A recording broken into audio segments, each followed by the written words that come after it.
Ayo kita bikin kopi.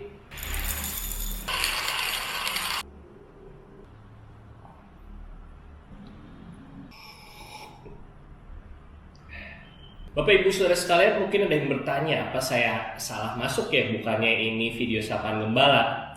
Tapi tenang aja, ini tetap channel GKY Tasim dengan topik sapaan gembala dengan saya Prato Christian. Dan mari kita lihat intro sapaan gembala seperti biasanya.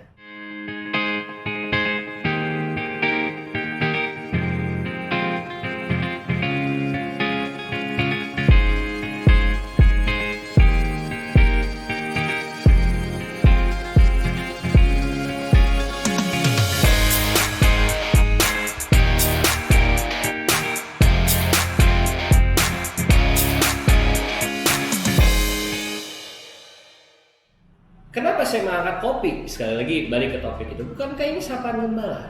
Betul. Saya mengangkat kopi karena di dalam ketika saya setiap pagi menikmati segelas kopi itu, saya kemudian jadi berefleksi.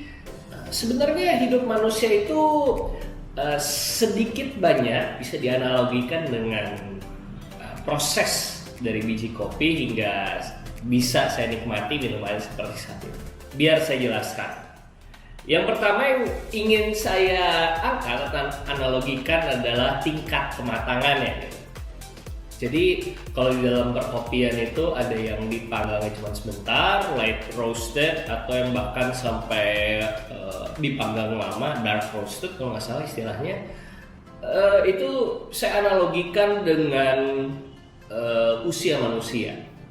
Kita manusia, Bapak Ibu Saudara sekalian, mungkin ada yang menonton sapaan gembala ini dari usia yang masih muda, ada yang sudah dewasa berkeluarga, ada yang mungkin lansia.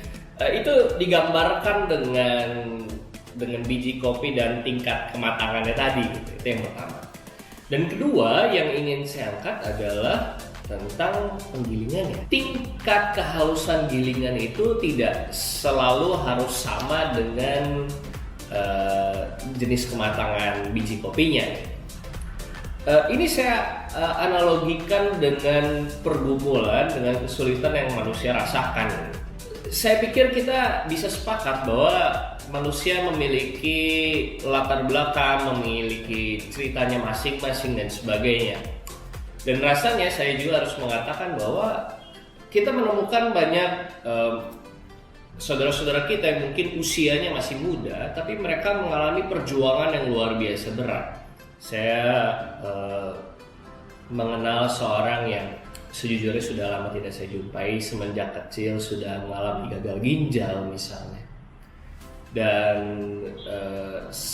sejauh yang saya ingat semenjak kecil dia sudah menggunakan kantong, sudah harus cuci darah, bahkan sewaktu ia masih sekolah minggu. Nah, yang kemudian yang ingin saya angkat adalah tingkat kematangan biji kopi tersebut, tingkat kehalusan waktu menggiling biji kopi tersebut, itu belum tentu akan menghasilkan kopi yang baik yang saya siap minum saat ini kalau kemudian tidak diseduh, tidak diproses dengan benar. Apa artinya ini? Hasil akhir seorang manusia, pribadi seorang manusia itu tidak dipengaruhi oleh usianya, tidak dipengaruhi oleh apa yang menjadi pergumulan hidupnya, tapi bagaimana dia kemudian merefleksikan seluruh kehidupan dirinya dan kemudian menjadikan itu pelajaran bagi hidupnya. Bapak Ibu Saudara sekalian, ketika saya di dalam GKY Tasim ini, saya memiliki kesempatan untuk melayani di LP, di penjara-penjara. Saya menjumpai orang-orang yang ada yang memang masih muda, ada yang juga yang sudah dewasa, sudah tua. Bukan karena dia tua di dalam LP atau penjara tersebut, bukan. Tapi karena dia melakukan sebuah tindakan yang tidak baik pada masa tuanya. Dan ini berarti bahwa pergumulan hidup seseorang, usia hidup seseorang itu tidak serta-merta menjadikan seseorang itu apakah jadi baik atau tidak. Ini tergantung dari bagaimana dia berefleksi, bagaimana ia belajar dari itu. Dan satu hal yang ingin saya angkat secara khusus pada hari ini adalah bagaimana Saulus bergumul dengan kesehatannya. Saya ingin mengambil dari 2 Korintus pasal 12 ayat 7-10 yang bercerita tentang bagaimana Paulus bergumul tentang sesuatu yang namanya duri dalam daging. Nah, ada banyak penafsiran soal duri dalam daging itu apa gitu. Tapi di dalam satu tafsiran yang saya baca, duri dalam daging itu adalah sebuah istilah yang dikenakan pada penyakit yang mungkin kalau digambarkan oleh kedokteran modern pada saat ini sebagai malaria, yang membuat tubuhnya itu seolah-olah di dalam dagingnya itu ada duri karena sakit, bergerak sedikit sakit. Dan Paulus mengalami hal itu. Apa yang menarik? Paulus tetap berdoa kepada Tuhan. Tuhan, saya ingin agar dilepaskan. Di dalam ayat yang ke-8. Tentang hal itu aku sudah 3 kali berseru kepada Tuhan supaya utusan iblis itu mundur daripadaku. Paulus mempergumulkan penyakit ini dengan luar biasa hingga Paulus berkata, Tuhan, sebanyak 3 kali Tuhan tolong angkat. Tapi penyakit itu tidak hilang. Dan ini yang bagi saya menjadi sangat menarik dari kisah sepenggal surat Paulus kepada jemaat di Korintus ini. Ayat 9. Tetapi jawab Tuhan kepadaku, cukuplah kasih karuniaku bagimu, sebab justru dalam kelemahanlah kuasaku menjadi sempurna. Sebab itu terlebih suka aku bermegah atas kelemahanku, supaya kuasa Kristus turun menaungi aku. Di sini kita lihat sosok Paulus yang luar biasa, yang berefleksi bahwa penyakit yang dideritanya justru bukan jadi penghambat dalam pelayanan, tetapi justru ia bermegah karena ia merasakan penyakit tersebut. Karena dengan demikian Paulus merasakan kasih Kristus. Ini sebuah contoh seseorang yang berefleksi kepada apa yang terjadi di dalam dirinya.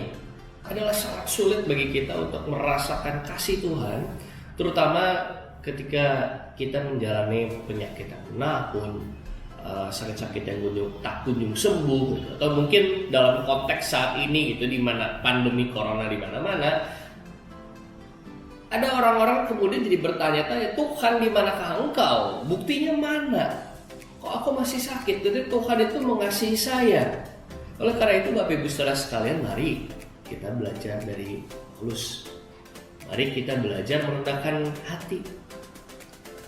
Karena seperti apa yang Paulus tunjukkan, yang menjadi terpenting adalah bagaimana kita berefleksi tentang kehidupan kita sepanjang ini. Sebagai saudara-saudara mungkin yang masih muda, jangan merasa hebat karena saat ini memang ada banyak perkembangan teknologi dan berbagai macam hal lainnya yang orang-orang dewasa, yang lansia mungkin kebingungan, gagap di dalam menjajakinya.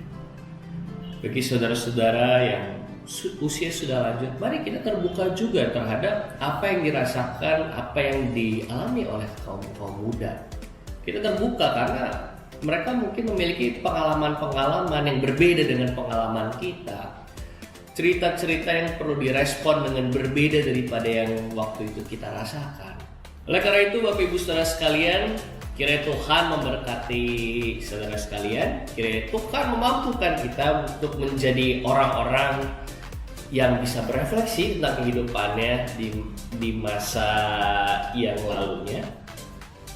Dan buat pecinta kopi, selamat melanjutkan ngopinya pada hari ini.